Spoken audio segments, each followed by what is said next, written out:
Night. 1945. A POW camp in the Philippines. Rain hammering barbed wire. Keiko Tanaka and 6 other Japanese nurses crawl through mud toward the fence line. They've spent 3 weeks planning this escape, but not to freedom. To death. Because surrender means shame. Because going home alive means their families will turn away.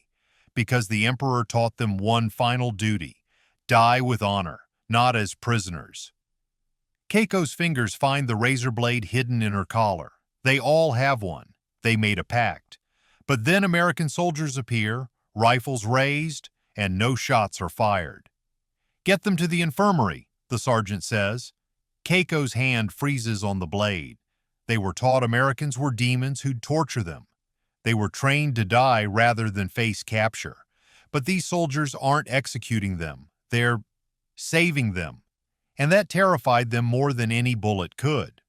Before we dive in, if you want more shocking untold stories from history, hit that subscribe button and drop a comment. Where in the world are you watching from? The mud was cold and thick, clinging to Keiko's uniform like a living thing. She pressed her body flat against the earth, feeling the sharp edges of stones dig into her ribs. Behind her, 6 women breathed in shallow gasps, their faces pale in the darkness. The rain had been falling for hours, turning the ground into a treacherous soup that sucked at their hands and knees with every forward movement. This was good. The rain meant the guards would stay in their towers, huddled under tarps, their vision blurred by sheets of water. The rain meant cover. The rain meant tonight was the night. 3 weeks of planning had led to this moment.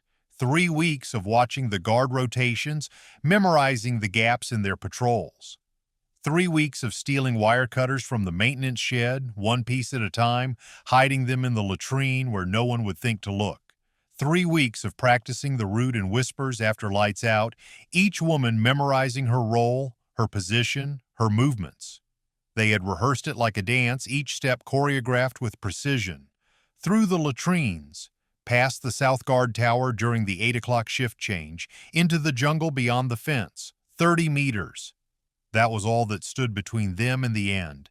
Keiko's hands found the fence. The barbed wire sang in the rain, a high metallic whine that set her teeth on edge. She pulled the cutters from inside her shirt, felt the cold metal against her palm. Her fingers were already bleeding from earlier cuts, the blood mixing with rainwater and mud. She didn't feel the pain. Pain was temporary. Shame was eternal. The first strand gave way with a soft snap, then the second, the third. Keiko worked methodically, her breath steady despite the hammering of her heart. Behind her, Fumiko Watanabe clutched her Buddhist prayer book, her lips moving silently.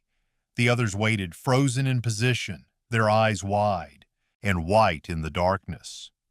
They all knew what came next. Once they were through the fence, once they were beyond the reach of searchlights and rifles, they would each fulfill their final duty. The duty they'd been trained for since the day they joined the Imperial Army Nurse Corps.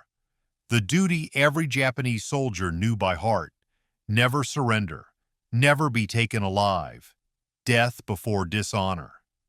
Keiko had a razor blade hidden in her collar. They all did. Small, sharp, efficient. They had made a pact 3 days after their capture, huddled together in their barracks while American guards patrolled outside. They had held hands and sworn to each other. "We die as Japanese, not as prisoners, not as traitors to the Emperor, not as shame to our families." The last strand of wire separated with a metallic ping that seemed too loud in the rain-soaked night. Keiko's hands trembled as she pulled the fence apart, creating an opening just wide enough for a body to slip through. Freedom was 30 meters away, or rather what they'd been taught to call freedom. The freedom of an honorable death. She was halfway through the gap when the flashlight beam caught her. The light was blinding after so much darkness. Keiko froze, her body half in and half out of the fence, the cut wire scraping against her back. Behind her, someone gasped. Another woman began to sob, quickly stifled. This was it. This was the moment. The moment when American soldiers would open fire, when bullets would tear through flesh and bone, when everything would end in mud and blood and rain. Keiko's fingers found the razor blade in her collar. Her heart was a drum in her chest. This was the moment they had prepared for, the moment they had sworn to each other. We die as Japanese, not as prisoners. But the shots never came. Instead, there were voices, American voices shouting in English, the sound of boots splashing through puddles, the clatter of rifles being raised but not fired. Keiko squinted against the flashlight beam, trying to see the faces behind the light. Her hand closed around the razor blade, ready to draw it across her throat in one swift motion. Better to die by her own hand than to be executed like an animal. "Hands up, don't move!" The command was sharp but not cruel. Keiko understood enough English to grasp the meaning. Her hand remained on the blade, hidden beneath the collar of her muddy uniform. Behind her, she could hear the other women breathing, ragged and afraid. This was the script. This was what they'd been taught. Americans were demons. They would torture captured prisoners. They would do unspeakable things. Death was mercy. Death was honor. More soldiers arrived, their boots heavy on the wet ground. Keiko counted 4, then 6, then 8. Too many. The escape had failed. She tightened her grip on the razor blade, preparing herself, preparing to fulfill her duty, to die with dignity rather than live with shame. Then the sergeant spoke. His voice was tired, almost resigned. "Get him to the infirmary, and somebody wake up Lieutenant Chen."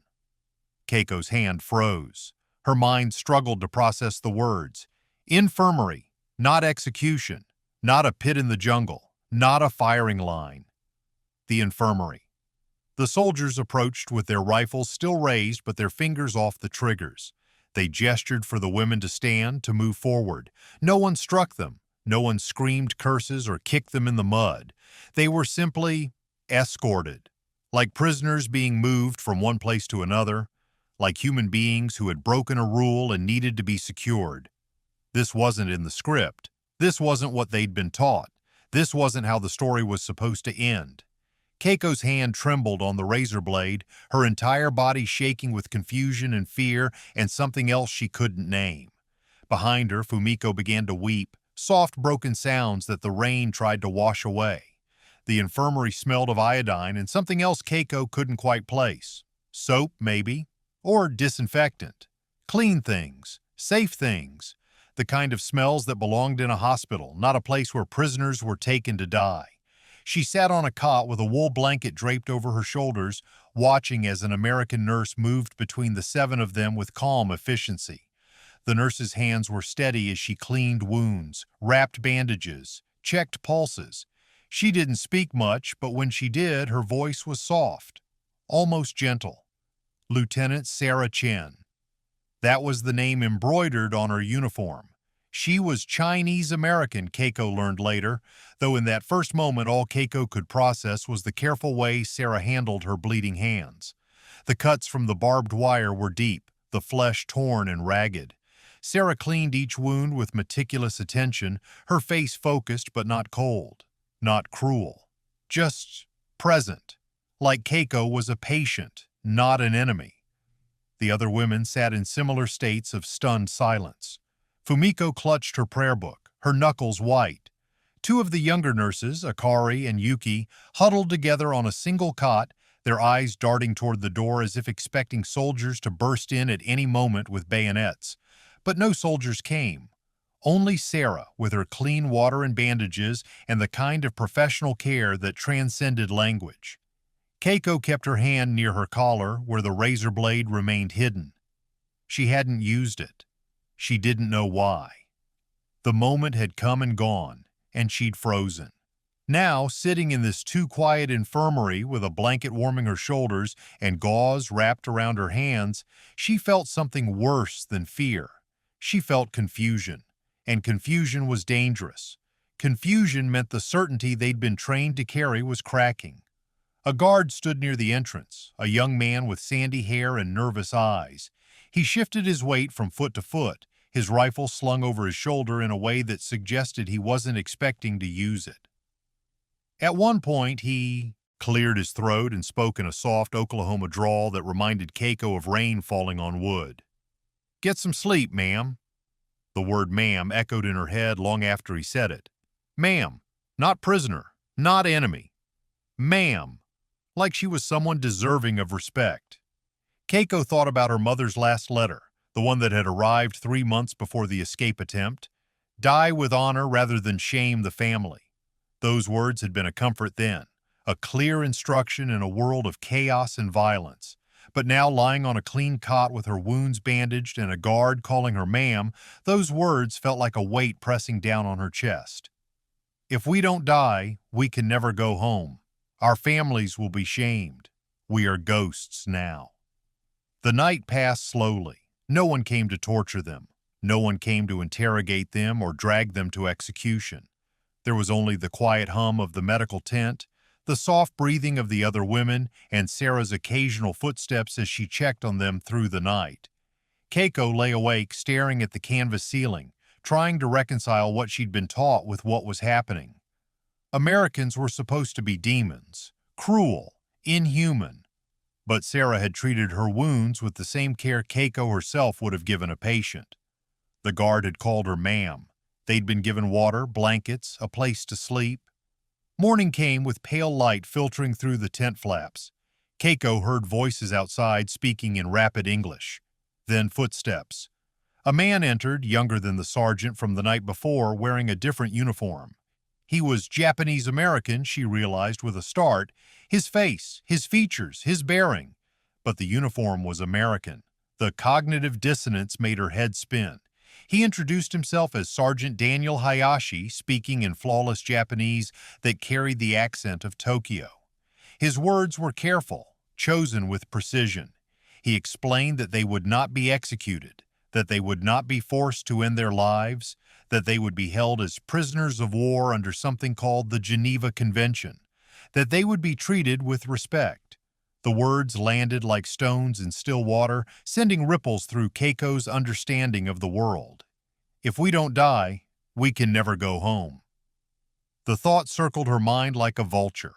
In Japan, surrender meant dishonor. It meant your family would be shamed, your name struck from records, your existence erased. Better to die than to live as a traitor. Better to choose death than to accept the mercy of enemies. But here was this man, this Japanese-American soldier, telling them they would live, telling them they had no choice but to survive. And the cruelest part was the gentleness in his voice, the respect in his posture. He wasn't gloating, he wasn't cruel, he was simply explaining, like a teacher to students, like one human to another. Fumiko began to weep, not the quiet tears of fear, but deep, wrenching sobs that shook her entire body. Keiko moved to her side, wrapping an arm around her shoulders, but she had no words of comfort, because Fumiko's grief wasn't about death. It was about something deeper, the realization that survival meant dishonor, that living meant becoming a ghost to everyone they'd ever loved, that the mercy being shown to them was, in its own way, a kind of cruelty. Keiko looked across the tent and met Sarah's eyes. The American nurse stood near the entrance, a clipboard in her hands, watching them with an expression Keiko couldn't quite read. Sarah didn't look like a demon. She didn't look like propaganda. She looked tired, human. Lines around her eyes suggested too many nights without sleep, too many patients, too much loss. And that was the most terrifying thing of all. Because if Americans were human, if they could show kindness and restraint and mercy, then everything Keiko had been taught was a lie. Everything they told us, she thought, her mind reeling. Was it all a lie? She didn't have an answer. But as the morning light grew stronger and Daniel continued speaking in his calm, respectful Japanese, explaining rules and procedures and expectations, Keiko felt the first crack in her certainty, and she didn't know whether that crack was the beginning of freedom or the beginning of something far worse. 3 weeks passed in a strange suspension of time. The 7 women were kept in a separate barracks, guarded but not shackled. The building was simple, wooden planks and a tin roof, but it was clean and dry. They were given rice twice a day, not much, but regular. Enough to keep them fed. The portions were smaller than what they'd eaten before the war, but larger than what they'd received in the final months before capture, when supply lines had collapsed and soldiers ate weeds to survive. They were given clean clothes, too. American military uniforms altered to fit their smaller frames. The fabric was rough but sturdy, and there were medical checkups, Sarah appearing every few days to check for infections, fevers, signs of illness. Work assignments came next. Laundry, kitchen prep, nothing military, nothing that could be considered collaboration with the enemy war effort. Just basic camp maintenance, the kind of work that needed doing whether there was a war on or not. Captain Morrison, the camp commander, explained through Daniel that under the Geneva Convention, prisoners could be required to work, but only in non-military capacities. The words meant little to Keiko. What mattered was that they were being treated like people who had value beyond their deaths. Keiko refused to speak to the guards. She taught the others to do the same. "We are still Japanese," she told them in whispers after lights out. "We can hold on to that." It was the one thing she could control in a world that had stopped making sense. Silence became their armor, their way of maintaining dignity in captivity. But small things chipped away at the wall she was trying to build. Sarah left books in their barracks, some in English, some in Japanese, poetry, novels, medical texts. Keiko found them on the windowsill one morning, stacked neatly with no explanation. She wanted to ignore them, to see them as propaganda or manipulation. But one of the books was a collection of haiku by Basho, the pages worn from many readings. Someone had loved this book. Someone had carried it carefully, and now it sat in a prisoner barracks, offered without ceremony or expectation. Private Eddie Kowalski was one of their guards, a farm kid from Nebraska with perpetually nervous hands. He was young, maybe 20, with freckles across his nose and a habit of apologizing for things that weren't his fault. "Sorry for the rain, sorry for the noise from the generator, sorry for having to check the barracks at night." One afternoon, while Keiko was hanging laundry, he showed her a photograph of his sister. "She's a nurse too," he said, his English slow and careful as if he thought speaking simply would help her understand. "Works at a hospital in Omaha." Keiko took the photo, looked at the young woman's smiling face, and handed it back without a word. But something in Eddie's expression, the pride mixed with homesickness, reminded her of her own brothers, the ones who died at Saipan, the ones she'd never see again. Daniel, the Nisei interpreter, spoke to them often.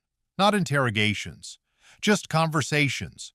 He told them about his family's farm in California, about growing strawberries and tomatoes in soil that his father had cultivated for 20 years.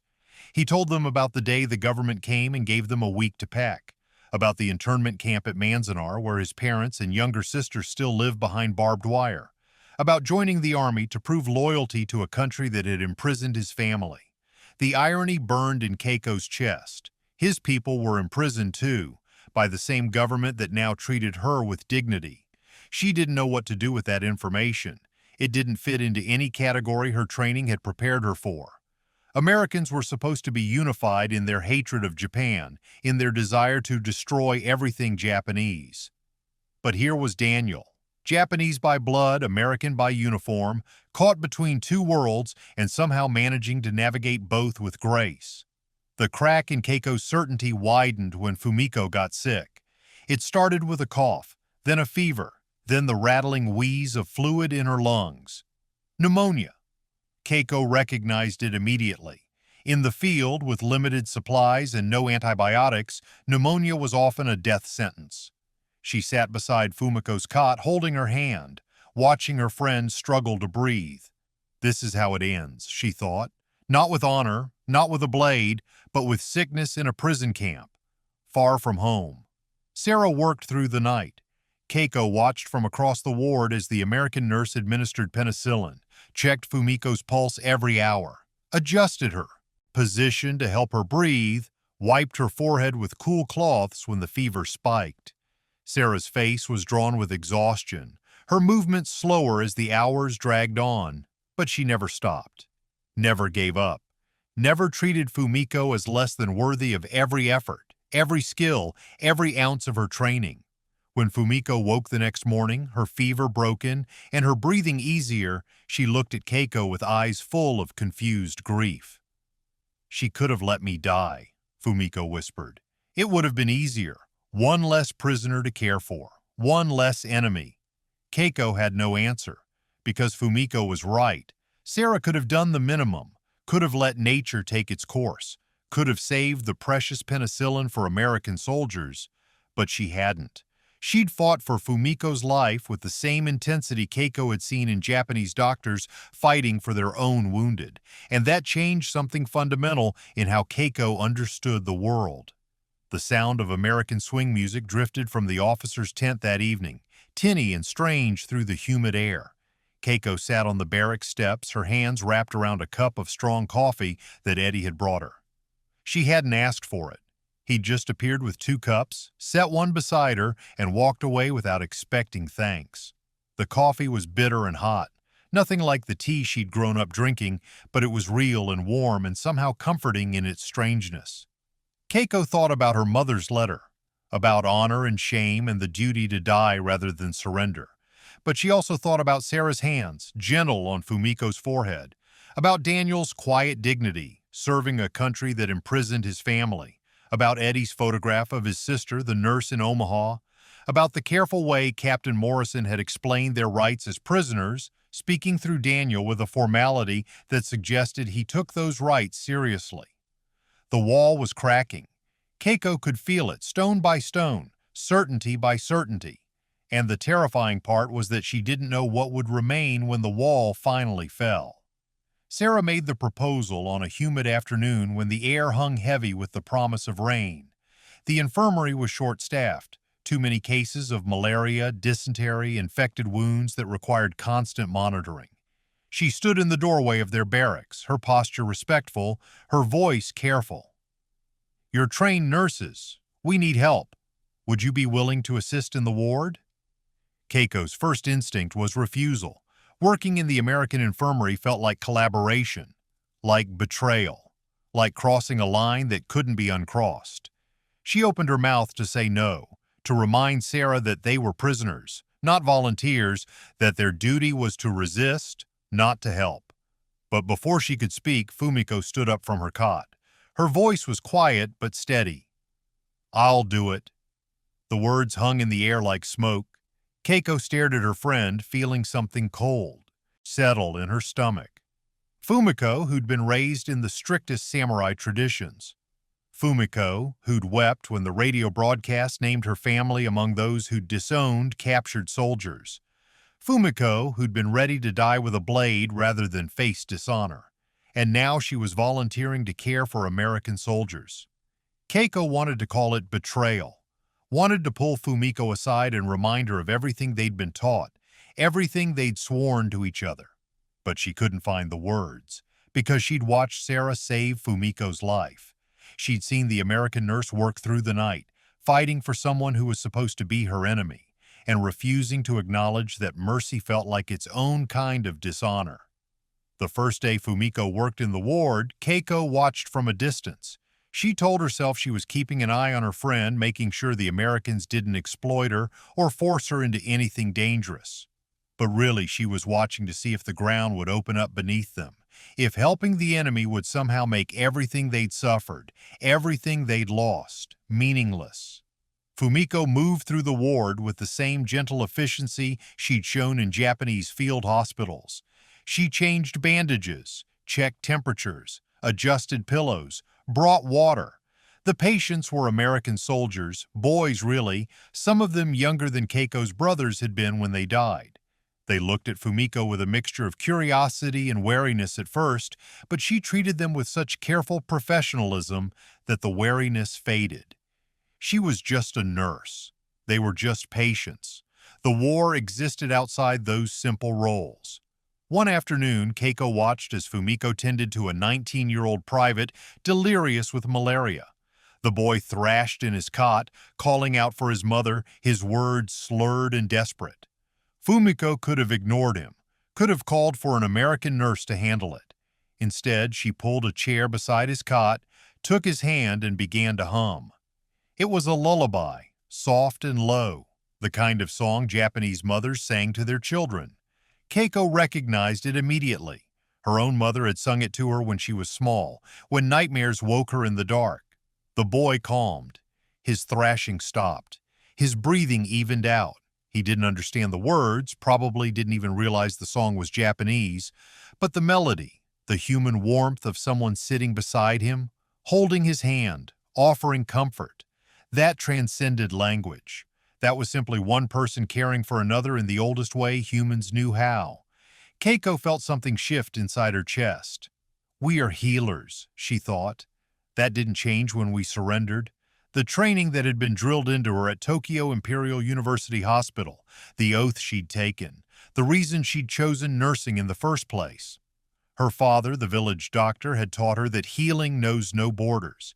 She'd forgotten that in the chaos of war, in the propaganda and fear and nationalist fervor. But watching Fumiko hum to an American boy dying of malaria, she remembered. Sarah invited Keiko to help with inventory a few days later. It was simple work, counting supplies, checking expiration dates on medications, recording everything in neat columns. They worked in silence at first, the scratch of Sarah's pen on paper the only sound. Then Sarah started talking about her parents, who'd fled China during the Japanese occupation, about the relatives they'd left behind, about her grandmother, who'd refused to leave Nanjing. Sarah's voice was steady, matter-of-fact, but Keiko heard the grief beneath it. She talked about losing cousins in the massacre, about growing up with stories of what Japanese soldiers had done to Chinese civilians, about the rage and pain that had driven her to enlist, to do something, anything, to fight back. And then she talked about the moment she realized that treating Japanese prisoners with cruelty wouldn't bring back the people she'd lost. That revenge wasn't the same as justice, that somebody had to stop seeing enemies and start seeing patience. Keiko wanted to hate her, wanted to feel nothing but defensive anger at the accusations implicit in Sarah's story. But she couldn't, because she'd heard the same stories, whispered among nurses late at night, about what happened in China, about orders that turned soldiers into monsters, about atrocities committed in the emperor's name. She told herself it was propaganda, enemy lies meant to weaken their resolve. But sitting across from Sarah, seeing the quiet grief in her eyes, Keiko couldn't pretend anymore. The Red Cross arrived in late July. Representatives in clean uniforms carrying clipboards and forms, explaining that prisoners of war could send letters home. Limited information, just enough to let families know they were alive. Daniel helped translate, his voice careful as he explained the rules. No military information, no details about camp locations or Allied movements, just personal messages, just connection. Keiko stared at the blank paper for an hour before she could bring herself to write. What could she say? How could she explain that she was alive when she should be dead? That she was helping care for American soldiers? That the mercy she'd been shown had cracked open something in her understanding of honor and duty and shame? In the end, she wrote 3 lines. I am alive. I am safe. I am sorry. She folded the paper with shaking hands and gave it to Daniel. He took it with a small nod, no judgment in his expression. For the first time in months, Keiko felt something like hope. Maybe the letter would reach her mother. Maybe her mother would understand. Maybe survival wasn't the ultimate shame she'd been taught to believe it was. That evening, Eddie tripped over a mop bucket while making his rounds, his boots sliding out from under him in a spectacular crash that sent cleaning supplies flying across the floor. He landed hard on his backside, his rifle clattering away, his face flushed with embarrassment, and Keiko laughed. It bubbled up from somewhere deep in her chest, unexpected and unstoppable. A real laugh, the kind she hadn't felt since before the war. Eddie looked up at her, stunned, and then he started laughing too. It was absurd, ridiculous. A prisoner laughing at her guard's clumsiness. But in that moment, it was also profoundly human. The radio arrived on a Tuesday morning in early August, carried into camp by a supply truck from Manila. It was an old thing, battered and temperamental, but it worked. One of the guards, a corporal from Texas who'd been sympathetic to the Japanese prisoners, thought they had a right to hear news from home. He meant well. He thought he was offering them comfort, a connection to the world beyond barbed wire and military regulations. He had no idea what he was about to unleash. The broadcast came through in bursts of static at first, the signal weak and distorted. Then a voice emerged, smooth and venomous, speaking Japanese with perfect clarity. Tokyo Rose, the propaganda broadcaster who'd become infamous throughout the Pacific, her words designed to demoralize Allied troops and reinforce nationalist fervor among Japanese listeners. But today, her message was aimed at a different audience. Japanese prisoners who surrender bring eternal shame to their families. The words cut through the humid air like a blade. The Emperor does not forgive cowardice. You are already dead to us. Keiko felt her blood turn to ice. Around her, the other women had gone completely still, their faces drained of color. The radio crackled and hissed, and then came the worst part, a list of names. Families who had publicly disowned captured soldiers. Families who had held funeral ceremonies for children who still lived. Families who had erased names from ancestral records as if those people had never been born.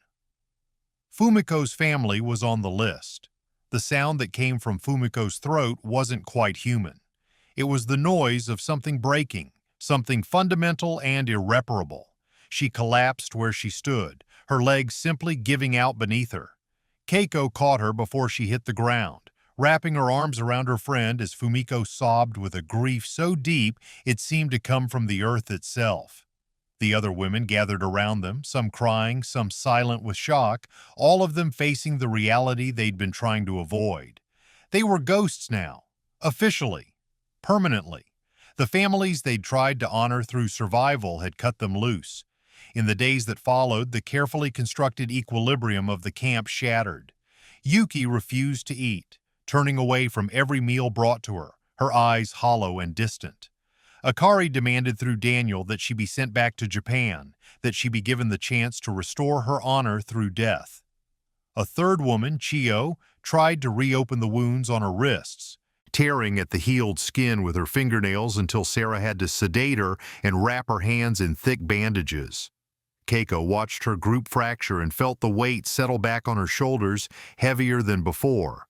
For weeks, they'd been starting to believe that maybe survival was possible, that maybe the mercy shown to them meant something, that maybe they could build lives from the rubble of everything they'd lost.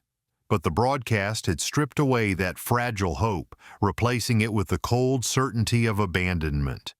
We were starting to believe we could live, but we can't. Not as traitors. She found herself standing at the fence one evening, staring through the wire at the jungle beyond. The same fence she'd cut through all those weeks ago. The same jungle she'd been trying to reach. Freedom had been 30 meters away then, and death had seemed like the only honorable option. Now she understood that death would have been easier. Living with this knowledge, this confirmation of everything they'd feared, was the real punishment. Sarah found her there as the sun was setting, turning the sky blood orange. The American nurse didn't say anything at first, just stood beside Keiko in the fading light. When she finally spoke, her voice was quiet. "You're thinking about running again." It wasn't a question. Keiko didn't bother to deny it. "There's nothing here for us. We are ghosts." Sarah was silent for a long moment. Then she said simply, "You're alive." "That's not nothing." The word sparked something hot and bitter in Keiko's chest. "You don't understand. In Japan, survival without honor is worse than death. The shame we carry now, it doesn't just belong to us. It belongs to our families, our ancestors, everyone who came before us. We were taught that our only value was in dying well, and we failed." Sarah turned to look at her then, and in the dimming light, Keiko could see something fierce in her expression, something that looked almost like anger, but not quite.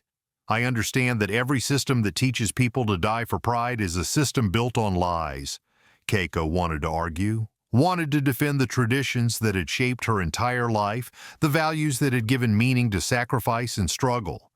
But the words wouldn't come, because she kept thinking about Fumiko, collapsed on the ground, grieving for a family that had erased her. She kept thinking about the razor blade she'd carried in her collar, ready to use, convinced that death was mercy. She kept thinking about all the ways she'd been taught that her life had value only in how she ended it, never in how she lived it. Sarah walked away without pushing further, leaving Keiko alone with her thoughts. But the words stayed. Every system that teaches people to die for pride is a system built on lies. Keiko turned them over in her mind, testing them against everything she'd been taught, everything she'd believed. And slowly, painfully, she began to wonder if Sarah was right. That night. Fumiko sat in the corner of their barracks, silent and unreachable. She hadn't spoken since the broadcast, hadn't eaten, hadn't responded to any attempts at comfort. She just sat with her prayer book closed in her lap, staring at nothing. Keiko watched her and felt something crack inside her own chest. This is what the system does, she thought. It doesn't just kill us, it makes us kill ourselves. It makes us believe we're worthless unless we die in exactly the right way, at exactly the right time, for exactly the right reasons. Her father's voice came back to her then, a memory from childhood. He'd told her about a samurai who refused to commit seppuku after a devastating defeat. The other samurai had called him a coward, a disgrace. But he'd lived. He'd rebuilt. He'd served his people in different ways, quieter ways, for 40 more years. And when he finally died, old and gray, his village had mourned him as a hero, not because of how he died, but because of how he lived. Keiko had forgotten that story, or maybe she'd never understood it until now. Maybe she'd been too young, too eager to embrace the simpler narrative of honor through death. But sitting in a prison barracks halfway around the world from home, watching her friend disappear into grief, she finally grasped what her father had been trying to teach her. That survival could be its own form of courage. That living with pain and shame and loss, choosing to keep going anyway, that took more strength than any blade. She didn't know if she believed it yet, but she wanted to.